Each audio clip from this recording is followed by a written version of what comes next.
우리의 짧은 인생은 시간이 낭비에 의해 더욱 짧아지고 있다는 것을 명심하라. 세뮤얼 존슨이 한 말입니다. 오늘의 주제는 성격이 급한 사람이 부자가 될 확률이 높다 라는 주제를 가지고 이야기해 보도록 하겠습니다. 방금 언급해드린 급한 성격의 의미는 하고 싶은 일을 곧장 행동으로 옮겨야 직성이 풀리고 매력적인 방법이 있으면 당장 시도하며 된통당할지언정 절대 우물쭈물하지 않는 성격을 말합니다. 다구치 도무타카 저자 책 성격 급한 부자들의 내용 중에서는 3,000명이 넘는 부자들을 만나왔는데 지속적으로 자산을 축적하는 진짜 부자들은 대체로 성격이 급했다고 합니다. 이 책에서 말하는 부자들은 현명하게 급한 부자를 뜻하는데요. 대체 어떤 철학으로 성공을 했으며 부자가 되었을까요? 오늘 한번 자세히 알아보도록 하겠습니다. 이 책의 저자 다구치 씨는 한 세미나에서 참석자에게 이런 질문을 받습니다. 투자 좀 해보려고 하는데 무엇을 사야 할까요?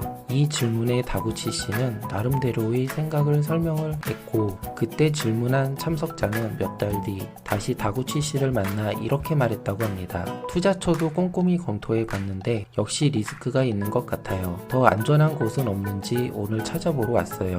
이때 다구치 씨는 할 말을 잃었다고 합니다. 그 이유는 자기가 조언한 내용대로 시도조차 안 해보고 100% 안전한 투자처만을 찾기를 바라고 있었기 때문입니다. 다구치 씨는 이렇게 말합니다. 100% 안전한 투자처라는 것은 존재하지 않는다. 전문가조차 시세를 정확하게 맞추기는 불가능하다. 돈을 잃는 것이 무서워서 언제까지이고 행동에 나서지 않는다면 당연히 한 푼도 벌지 못한다라는 철학을 갖고 있었습니다. 성공한 부자들은 100%가 될 때까지 기다리기보다는 자신이 보기에 50%의 조건이 충족되면 바로 행동하고 때에 따라서는 10%에서 20%만 갖추어줘도 행동에 옮기는 경향이 있습니다. 부자들은 수익을 볼 때가 많지만 손해를 보기도 합니다. 하지만 수익이든 손해이든 반드시 얻는 게 있다고 생각을 합니다.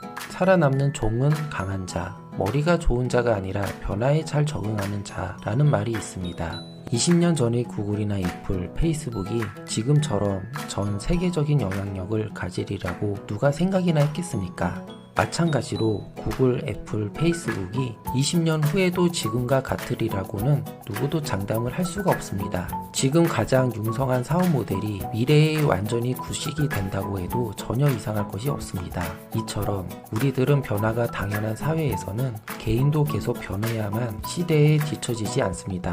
이렇듯이 성격 급한 부자들은 변화를 꺼리지 않습니다. 오히려 변화를 반기고 끊임없이 상황을 바꿔가야만 부자로 남을 수가 있습니다. 만약 여러분들 중 우유부단한 사람이 있었다면 어느 날 갑자기 결단력 있는 사람으로 바꿀 수는 없을 것입니다. 그렇기 때문에 평소에 결단을 내리는 연습을 반복해서 하면 우유부단이라는 딱지를 떼어낼 수가 있습니다. 사람은 조금씩 밖에 변하지 못합니다. 예를 들어 보험 설계사가 갑자기 미용실을 개업하기는 쉽지 않습니다. 보험 설계사와 미용은 전혀 다른 분야이기 때문이죠. 여기서 중요한 핵심은 계속 조금씩 계속해서 변화한다는 것이 포인트입니다. 급한 부자들은 구체적이고 실현 가능한 비전을 설정한다. 계속 변하는 사람은 인생을 얼마나 멀리 내다볼까요? 사람마다 차이는 있지만 3개월에서 1년 뒤에 비전이나 목표를 염두에 두면서 현재에 전력 투구를 합니다. 자신이 지금껏 해온 일에 한해서는 3개월 뒤에 미래 정도는 수월하게 예측을 할 수가 있습니다.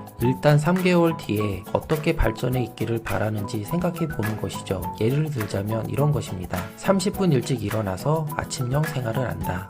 창업을 준비하기 위해 자격증 공부를 시작한다. 건강을 위해 한정거장 걷기를 습관화한다. 이처럼 3개월 내에 달성할 수 있는 구체적인 목표를 정하는 것이 중요합니다. 그렇게 함으로써 의욕을 유지한 채 행동할 수가 있고 이를 통해 인생이 착실하게 변합니다. 작은 성공 체험이 전화의 영역이 되게 한다라는 말이 있습니다. 변한다는 것은 생각보다 편하지가 않습니다. 많은 사람이 변화를 귀찮고 번거로운 일이라는 생각을 가지고 있기 때문이지요. 보통은 노력할 필요가 없이 가만히 있으면 되는 현상 유지가 더 편하다고 느낍니다. 하지만 성격 급한 사람은 계속 변하는 것을 즐깁니다. 그 이유는 변화함으로써 얻는 기쁨을 알기 때문입니다. 만약 20년 동안 메뉴가 바뀌지 않는 라면 가게가 있다고 가정을 하면 동일한 맛의 라면을 계속 하는 일에 즐거움을 찾기 어려울 것이며 생활을 위해 어쩔 수 없이 일하는 느낌이 더 클 것입니다. 이는 그럭저럭 현상 유지는 될지는 모르지만 성공에서 점점 멀어지는 것뿐만 아니라 인생의 즐거움도 상당 부분 잃게 됩니다. 성공은 대개 성공을 쫓을 겨를도 없이 바쁜 사람에게 온다. 헨리 데이비드 소로우가 한 말입니다. 여러분은 지금 하고 있는 일을 즐기시나요? 아니면 그저 남이 시키는 일에 급급해서 처리하기에 바쁘기만 한 걸까요? 비즈니스를 순조롭게 하는 사람은 항상 자신의 일을 즐긴다고 합니다. 만약 여러분이 지금 하는 일이 즐겁지 않고 설레이지 않는다면 다음에 3가지 방법을 시도해 보시기 바랍니다. 첫 번째는 좋아하는 일을 직업으로 삼을 것. 지금 하는 일이 즐겁지 않다면 직장을 옮기는 편이 더 나을 수도 있습니다. 자신이 무엇을 좋아하는지 깊이 생각해 보시기 바랍니다. 두 번째는 본업 이외에 부업으로 좋아하는 일을 시작할 것. 부업을 설령 순조롭게 풀리지 않더라도 타격이 작기 때문에 부담이 적고 향후에 부업이 궤도에 오르면 독자적으로 창업을 할 수도 있겠죠. 단 부업은 좋아하는 일을 해야 합니다. 세 번째는 지금 하고 있는 일에서 최고의 즐거움을 찾을 것. 일에 대한 성취감은 일에 대한 자신감을 심어주므로 더 큰 일을 응용해서 개선해 나갈 수가 있습니다. 마지막으로 여러분들께 한 가지 조언을 해드리자면 행동으로 옮길 때는 돈을 들여야 한다는 것입니다. 이것은 실행을 하는 데 있어 속도를 높여서 성과가 빨리 나타나게 합니다. 요즘같이 인터넷 검색으로만 다 알았다고 생각하는 사람들이 요즘 부쩍 많아지는 느낌입니다. 하지만 인터넷 검색만으로는 끝내는 것은 바람직하지 않습니다. 인터넷에서 투자 정보를 많이 찾을 수 있습니다. 물론 아무런 행동을 하지 않는 것보다야 낫겠지만 인생의 변화를 가져올 정도의 힘은 없습니다. 자기 돈을 써야만 성실하게 해보자는 마음이 들게 됩니다.